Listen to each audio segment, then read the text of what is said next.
Hello friends, welcome to my channel. ఈరోజు FCFS CP scheduling algorithm problem చూద్దాము. So ఇక్కడ ఇచ్చిన ప్రాబ్లం ఏంటంటే processes P1 P2 P3 P4 ఇచ్చారు. అరైవల్ టైమ్స్ 0 2 3 5 ఇచ్చారు. బస్ టైం ఇచ్చారు. సో వాళ్ళు మనకు అడిగేది ఏంటంటే యావరేజ్ టర్న్ అరౌండ్ టైం, అదేవిధంగా యావరేజ్ వెయిటింగ్ టైం కనుక్కోమని చెప్తున్నారు.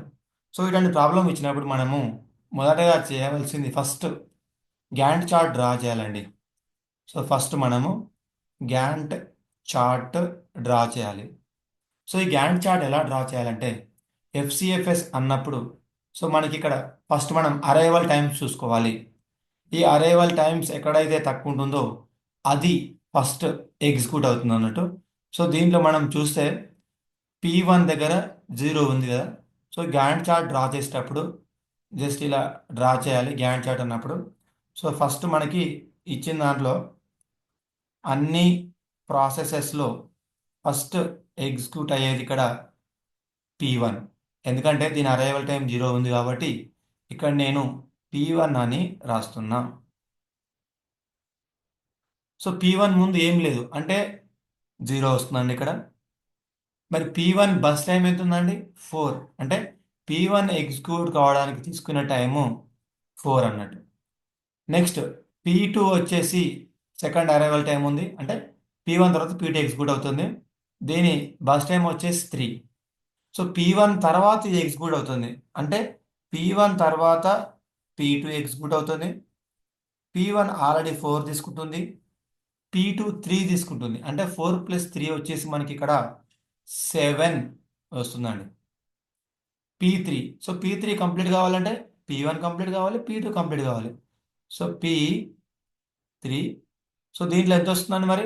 సో ఇది వచ్చేసి మనకి P3 వచ్చేసి 2 ఉంది, అంటే P1 P2 కంప్లీట్ కావాలి. సో P3 వచ్చేసి మనకి ఇక్కడ 7 ఉంది.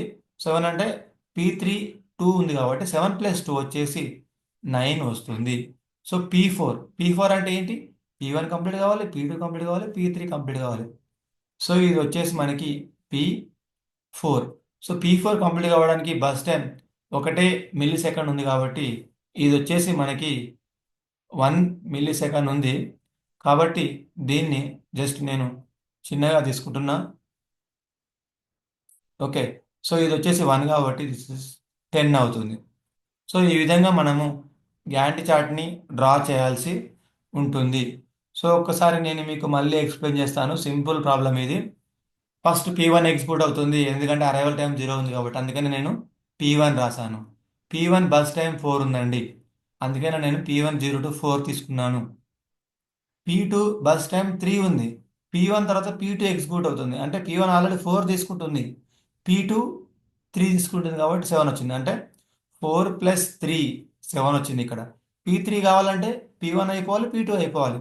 4 + 3 + 2 9. సో ఈ విధంగా మనము గ్యాంట్ చార్ట్ డ్రా చేయాలి ఫస్ట్.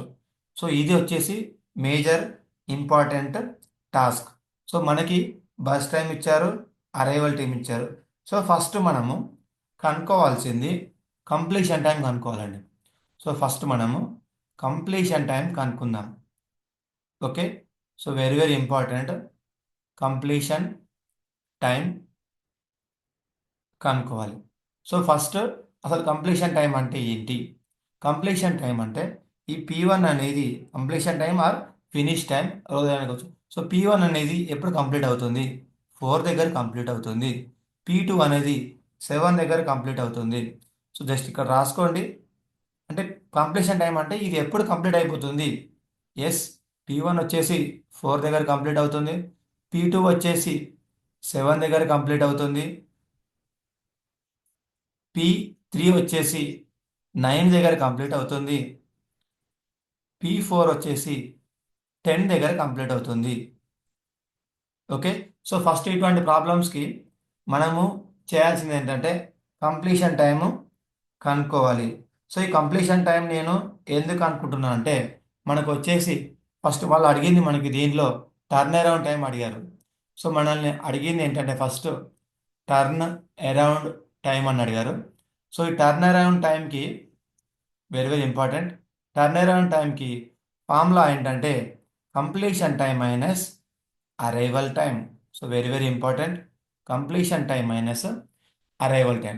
సో మనం ఇప్పుడు కనుక్కోవాల్సింది ఏంటంటే టర్న్ అరౌండ్ టైం. సో మనకి ఇక్కడ ఆల్రెడీ ఇచ్చారు. సో ఇప్పుడు మనం కనుక్కునేది టర్న్ అరౌండ్ టైం. సో ఈ టర్న్ అరౌండ్ టైంని మనము ఎలా కనుక్కోవాలంటే ఇక్కడ ఫార్ములా ఇచ్చారు. ఆ ఫార్ములా వచ్చేసి మనకి completion time minus arrival time. So okay. So నేను ఏం చేస్తున్నా అంటే ఫస్ట్ ఇక్కడ దీంట్లో కంప్లీషన్ టైం రాస్తున్నా. సో ఒకసారి మీరు ఇక్కడ చూడొచ్చు. ఫస్ట్ నేను ఇక్కడ కంప్లీషన్ టైం రాస్తున్నా. సో ఈ కంప్లీషన్ టైం అంటే మనం ఆల్రెడీ కనుక్కున్నాం ఇక్కడ. సో కంప్లీషన్ టైం మనము ఫస్ట్ దీంట్లో రాద్దాము. సో మనకు వచ్చిన వాల్యూస్ ఏంటంటే కంప్లీషన్ టైంలో P1 4 వచ్చింది, P2 7 వచ్చింది, P3 9 వచ్చింది, P4 వచ్చేసి 10 వచ్చింది. సో వాళ్ళకి అడిగింది ఏంటి మనకి ఫస్ట్ టర్న్ అరౌండ్ టైం అడిగారు. సో టర్న్ అరౌండ్ టైం అంటే ఫార్ములా ఏంటి completion time minus arrival time. So P1 complete కావడానికి 4, P2 7, P3 9, P4 10. So arrival time completion time minus arrival time. So మనకి ఇక్కడ కంప్లీషన్ టైం P1కి 4 ఉంది, arrival time 0 ఉంది. 4 minus 0. So this is 0. Next, turnaround time of P2 7 minus 2 ఎంత అండి? ఇది 5. Next 9 minus 3 ఇది వచ్చేసి మనకి 6. 10 మైనస్ 5 ఇది వచ్చేసి మనకి 5. సో ఇప్పుడు టర్న్ అరౌండ్ టైం వచ్చేసి 0, 5, 6, 5. సో వాళ్ళు మనకు అడిగింది ఈ ప్రాబ్లంలో యావరేజ్ టర్న్ అరౌండ్ టైం అని అడిగారు. ఇది ఎలా కనుక్కుంటాం మనము? 0 plus 5 plus 0 plus 5 plus 6 plus 5 by 4. ఎందుకంటే మనకి ఇక్కడ 4 ప్రాసెస్ ఇచ్చారు. So 10 plus 16, 10 plus 6, 16 by 4. This is equal to 4.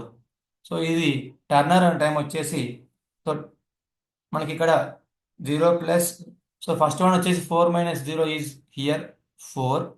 So this is 4. So ఇక్కడ 10 plus 10 is 20. So 20 plus 20 by 4 is 5. So turn around time వచ్చేసి ఈ ప్రాబ్లంకి మనకు ఆన్సర్ 5 అండి.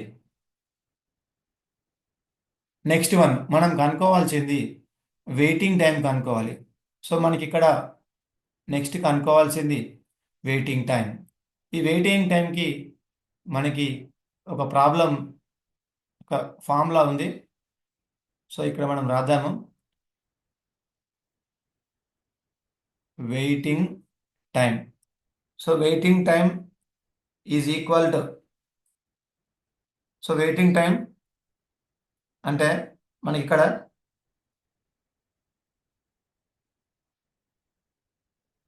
Waiting time is equal to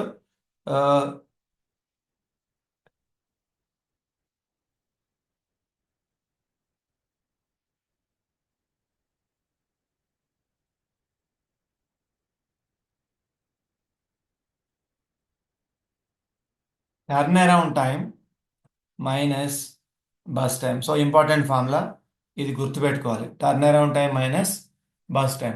so ఇక్కడ మీరు చూడొచ్చు అంటే P1కి టర్న్ అరౌండ్ టైం ఎంత ఉందండి? 4 ఉంది. అందుకే నేను ఇక్కడ 4 రాస్తున్నా.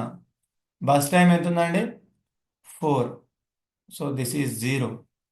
నెక్స్ట్ P2కి 5 ఉంది waiting turn around time. So bus time వచ్చేసి మనకి 3 ఉంది. ఇది వచ్చేసి 2. సో ఇది టర్న్ అరౌండ్ టైం 6 ఉంది, బస్ టైం 2 ఉంది. 6 minus 2 is 4. 5 minus 1 is equal to 4. So ఇప్పుడు మనము యావరేజ్ వెయిటింగ్ టైం కనుక్కుందాము. 0 plus 2 plus 4 by 4, 8 plus 2 by 4, this is equal to 2.5. So ఈ విధంగా మనము average turnaround time, average waiting time కనుక్కుంటాము. So మేజర్గా మీరు గుర్తుపెట్టుకోవాల్సిన రెండు formulas, turnaround time is equal to completion time minus arrival time, waiting time is equal to turnaround time minus burst time. So this is all about the finding the turnaround time, waiting time and averages. Okay. So thank you for watching this video. Please subscribe guys.